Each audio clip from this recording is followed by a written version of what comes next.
Hello बच्चों, कैसे हैं आप लोग। उम्मीद करते हैं अच्छे होंगे और मन लगाकर पढ़ाई करते होंगे। तो आज के इस वीडियो में हम बिहार बोर्ड क्लास 10th के सब्जेक्टिव क्वेश्चन बताने वाले हैं, जो कि आपके परीक्षा की दृष्टि से बहुत ही महत्वपूर्ण है।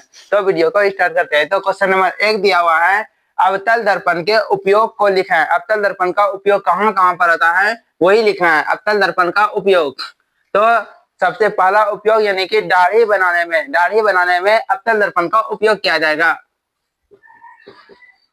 हजामती बनाने में अवतल दर्पण का उपयोग होता है।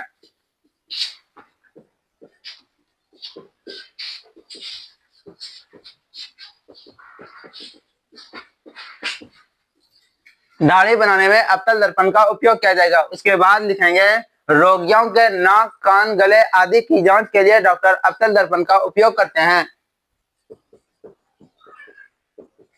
रोगियों के नाक, कान,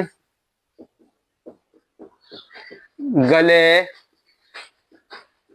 आदि की जांच के लिए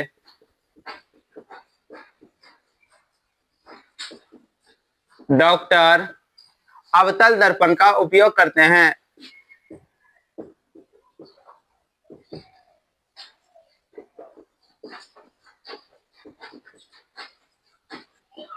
तो रोगियों के नाक, कान, गले इत्यादि की जांच के लिए डॉक्टर अवतल दर्पण का उपयोग करते हैं। उसके बाद सौर जो भट्ठी होता है, सौर भट्टियों में भी अवतल दर्पण का उपयोग होता है। सौर भट्टियों में अवतल दर्पण का उपयोग होता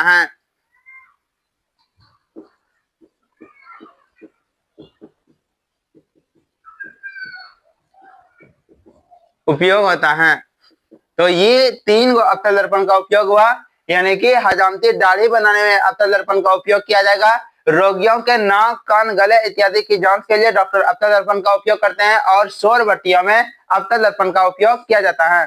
तो दूसरा प्रश्न दिया हुआ है, अवतल दर्पण और उत्तल दर्पण में अंतर स्पष्ट करें। हमें अवतल दर्पण और उत्तल दर्पण में अंतर बताना है। तो इसके लिए अवतल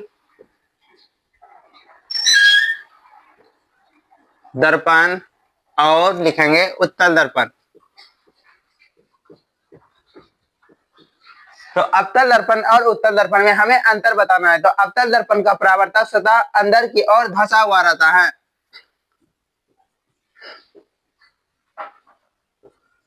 अवतल दर्पण का परावर्तक सतह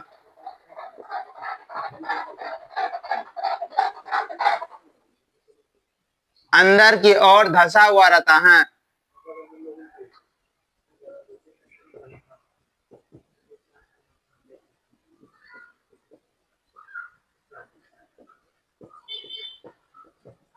अवतल दर्पण का परावर्तक सतह, ये अवतल दर्पण का चित्र ये अंदर की ओर धंसा हुआ है, ये यानी कि कलई किया हुआ है।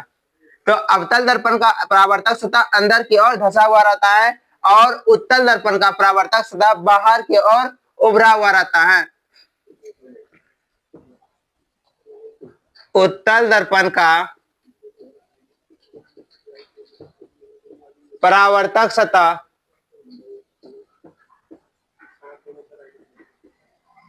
बाहर की ओर उभरा हुआ रहता है। उत्तल दर्पण का परावर्तक सतह बाहर की ओर उभरा हुआ रहता है, ये है हमारा उत्तल दर्पण। उसके बाद अवतल दर्पण में वास्तविक और आभासी दोनों प्रतिबिंब बनता है। अवतल दर्पण में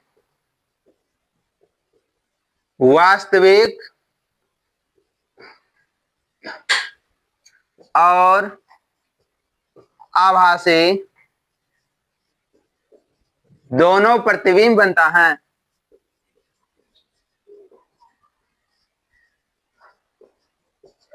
उत्तल दर्पण में सिर्फ आभासी प्रतिबिंब बनता है।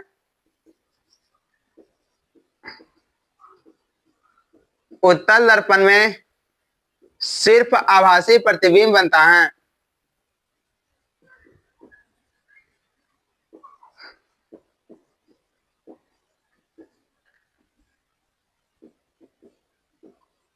उसके बाद अवतल दर्पण में उल्टा और सीधा दोनों प्रतिबिंब बनता है।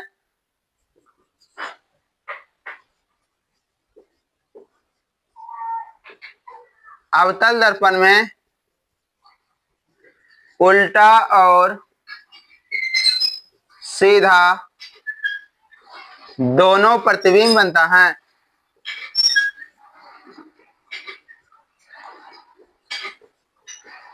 उत्तल दर्पण में सिर्फ सीधा प्रतिबिंब बनता है।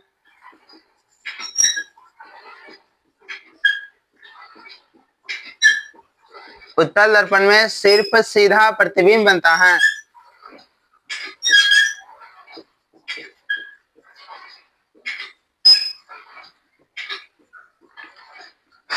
तो अवतल दर्पण का परावर्तक सतह अंदर की ओर धंसा हुआ है ये, और उत्तल दर्पण का परावर्तक सतह बाहर की ओर उभरा हुआ है। उसके बाद अवतल दर्पण में वास्तविक और आभासी दोनों प्रकार का प्रतिबिंब बनता है। उत्तल दर्पण में सिर्फ आभासी प्रतिबिंब बनता है।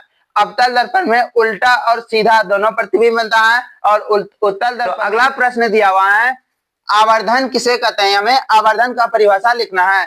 तो प्रतिबिंब की ऊंचाई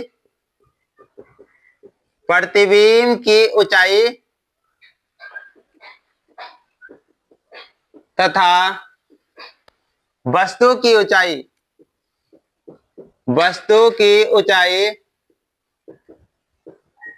के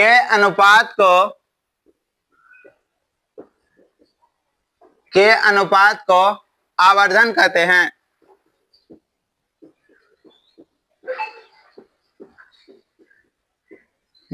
प्रतिबिंब की ऊंचाई और वस्तु के ऊंचाई के अनुपात को आवर्धन कहते हैं। जैसे ये मार्कर है, ये वस्तु है, इसका जो भी प्रतिबिंब बनेगा ये इस तरह से मार्कर दिया हुआ है, और इसका इमेज जो है छाया, ये बड़ा बनेगा या छोटा बनेगा।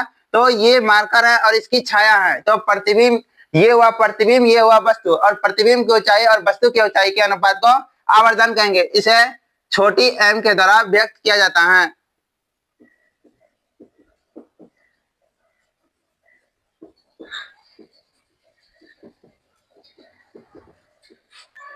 तो m बराबर हो जाएगा v बटे u। m क्या है? आवर्धन है, v है प्रतिबिंब की ऊंचाई, और u है वस्तु की ऊंचाई। तो अगला प्रश्न दिया हुआ है, उत्तल लेंस और अवतल लेंस में अंतर स्पष्ट करें। हमें उत्तल लेंस और अवतल लेंस में अंतर बताना है। इसके लिए हमें दो कॉलम का यूज करते हैं। एक साइड में लिखेंगे उत्तल लेंस और दूसरे साइड में लिखेंगे अवतल लेंस।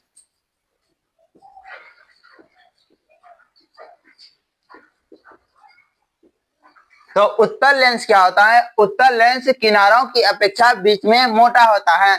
ये हमारा उत्तल लेंस है, ये किनारों की अपेक्षा बीच में मोटा होगा, ये उत्तल लेंस है। वही लिखेंगे, उत्तल लेंस किनारों की अपेक्षा बीच में मोटा होता है। और अवतल लेंस क्या हो जाएगा? किनारों की अपेक्षा बीच में पतला होता है। ये है अवतल लेंस का इमेज, और किनारों की अपेक्षा बीच में ये पतला होगा। वही यहाँ पर हम लिखते हैं। उत्तल लेंस किनारों के अपेक्षा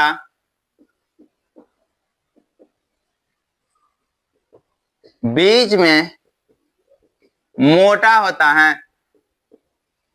ये है इसका किनारा, और किनारों की अपेक्षा ये बीच में मोटा होगा। लेकिन अवतल लेंस में किनारों की अपेक्षा बीच में पतला होगा।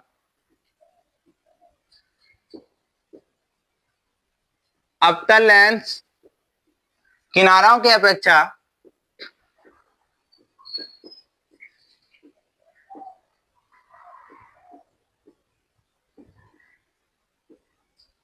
बीच में पतला होता है।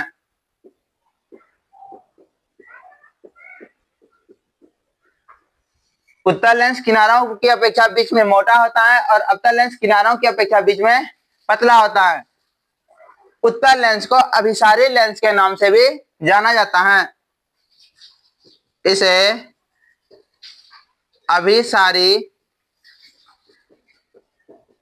लेंस भी कहते हैं, और अवतल लेंस को अपसारी लेंस के नाम से भी जाना जाता है।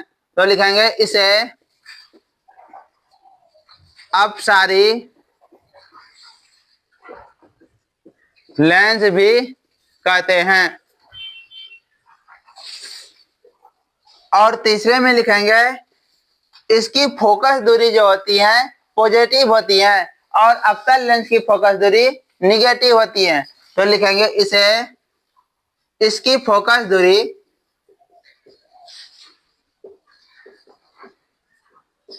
फोकस दूरी धनात्मक होती है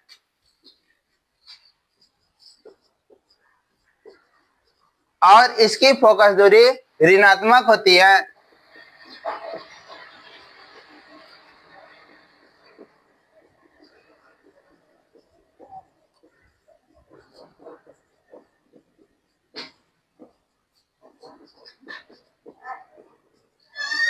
तो उत्तल लेंस क्या होगा, किनारों की अपेक्षा बीच में मोटा होगा और अवतल लेंस क्या होगा, किनारों की अपेक्षा बीच में पतला होगा। उत्तल लेंस को अभिसारी लेंस के नाम से भी जाना जाता है और अवतल लेंस को अपसारी लेंस के नाम से भी जाना जाता है।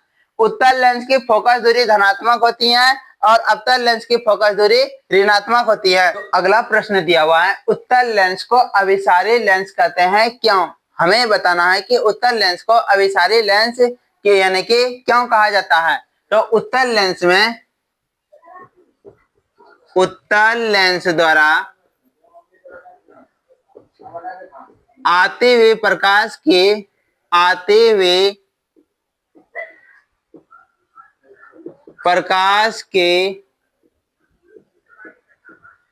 सभी किरणें उत्तल लेंस द्वारा आते हुए प्रकाश की सभी किरणें लेंस के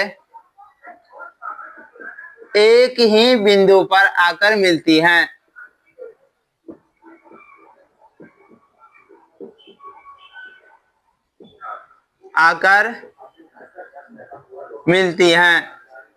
जिसे उत्तल लेंस को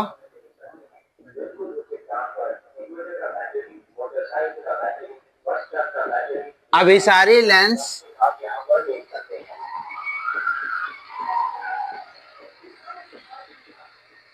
भी कहा जाता है। तो उत्तल लेंस ये है उत्तल लेंस का चित्र। इसमें जितना भी प्रकाश की किरणें आएगी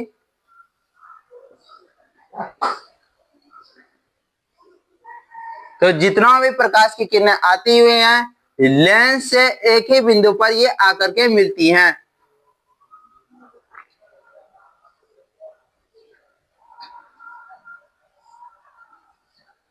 ये जितना भी प्रकाश की किरणें आती हैं वो लेंस से एक ही बिंदु पर आकर के मिलती है। तो वही लिखे हैं, उत्तल लेंस द्वारा आते हुए प्रकाश की सभी किरणें लेंस के एक ही बिंदु पर आकर मिलती है। तो जितना भी प्रकाश की किरणें आती हैं वो लेंस से एक ही बिंदु पर आकर के मिलती हैं, इसलिए उत्तल लेंस को अभिसारी लेंस भी कहते हैं।